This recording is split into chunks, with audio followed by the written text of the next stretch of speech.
지작물 중에서도 나무에 대한 보상이 어떻게 이루어지는지에 대해서 많이들 궁금해하십니다. 수목은 이식을 하게 되면 고사를 할 가능성이 생기는데요. 이런 고사 발생의 가능성까지도 고려해서 보상금이 지급되고 있습니다.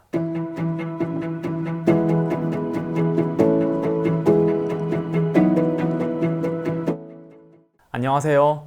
부동산 전문 변호사 나연호입니다. 공익사업으로 인해서 토지가 수용될 때 토지뿐만 아니라 지작물도 같이 보상받을 수 있다는 사실 다들 알고 계실 텐데요. 저희 사무실에 문의 주시는 분들 말씀을 들어보면 지작물 중에서도 특히 수목, 즉 나무에 대한 보상이 어떻게 이루어지는지에 대해서 많이들 궁금해하십니다.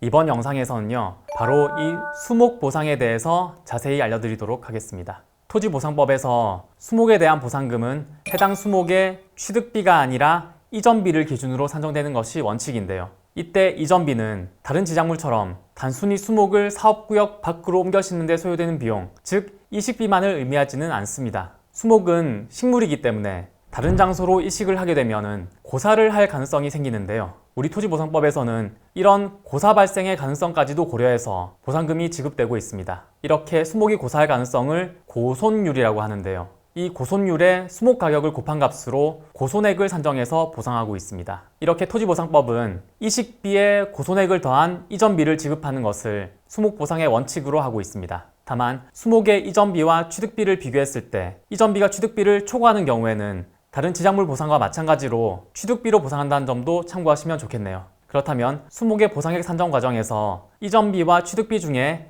이전비는 어떻게 산정되는지에 대해서 먼저 알려드리도록 하겠습니다. 우선 수목을 다른 장소로 이식하는 데 소요되는 비용인 이식비는 굴치비, 운반비, 상하차비, 식재비, 재료비 및 기타 부대 비용으로 구성됩니다. 이 중에서 굴치비라는 용어가 생소하실 수 있는데요. 굴치비는 나무를 다른 장소로 옮겨 심기 위해서 캐내는 데 소요되는 비용을 의미합니다. 이식비는 감정인이 자의적으로 결정하는 것은 아니고요. 보통 한국건설기술연구원에서 매년 초에 발표하는 건설공사 표준품셈, 그리고 대한전문건설협회에서 발표하는 노임단가 등의 자료를 기준으로 각 비용을 산정하게 됩니다. 그리고 이 표준품셈을 기준으로 산정하는 이식비는 수목 한 주당 가액을 기준으로 한 것인데요. 많은 양의 수목을 한 번에 전하는 경우에는 규모의 경제가 발생하기 때문에 한 주당 이식비는 감액될 수가 있습니다. 여기서 규모의 경제란 많은 물건을 한 번에 생산하면 물건 한 개당 원가는 낮아진다는 개념인데요.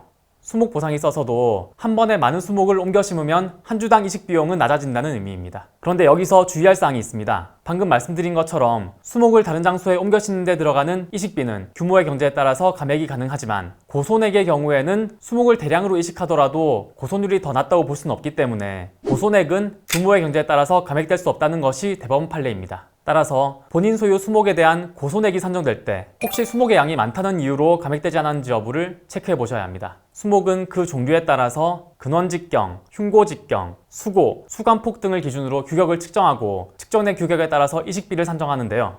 수목의 종류에 따라서 측정이 가능한 규격이 다 다르기 때문에 모든 수목의 규격을 똑같은 기준으로 측정하지는 않습니다. 이렇게 규격을 측정한 수목은 일단 그루별로, 즉 나무 한 주씩 각각 보상금을 산정하는 것을 원칙으로 하고 있는데요. 나무가 심어져 있는 면적이 너무 넓거나 단일한 수종이 집중적으로 심어져 있다면 수종, 수량이나 규격별로 일괄해서 보상평가가 될 수 있습니다. 그런데 일부 소유자분들께서는 이렇게 수목이 그루별로 보상된다는 말만 들으시고 공익사업에 편입되는 토지에 최대한 많은 수목을 집중적으로 심어서 보상금이 많이 나오기를 기대하시는 경우가 있습니다. 하지만 토지보상법 시행규칙 제40조 제2항에 의하면 수목의 손실에 대한 보상액은 정상식을 기준으로 한 평가액을 초과하지 못하는데요. 쉽게 말해서 너무 빽빽하게 심어져 있는 나무는 정상적으로 자라기가 힘들기 때문에 똑같은 토지에 아무리 많은 수목을 심는다고 하더라도 정상적인 밀도로 식재되어 있는 규모의 수목에 대한 보상액만큼만 지급받을 수 있다는 것입니다. 그리고 수목의 식재 상태가 정상식에 해당하는지 여부는 해당 수목의 수종, 규격, 수령, 재배 방식, 경제성, 실제 수익 등을 종합적으로 고려해서 개별적으로 판단하도록 하고 있기 때문에